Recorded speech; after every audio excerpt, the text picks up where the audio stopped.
Welcome!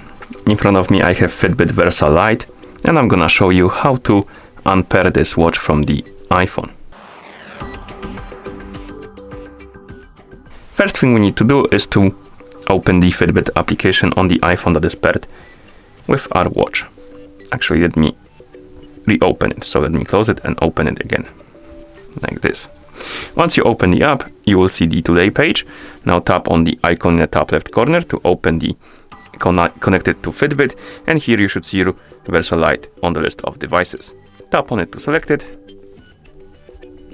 Now scroll down, find the button called Remove this Versa Lite, tap on it and tap on Remove this Versa Lite.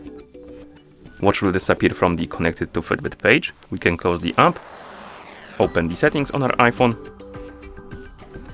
In settings we can go to Bluetooth. Here we can find a list of my devices, and on it you should see Versa Lite. Once you see it, tap on the info icon next to it, tap on Forget this device, and tap on Forget device to remove it.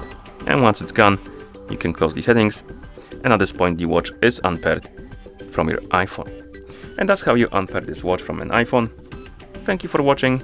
If you found this video helpful, please consider subscribing to our channel and leaving the like on the video.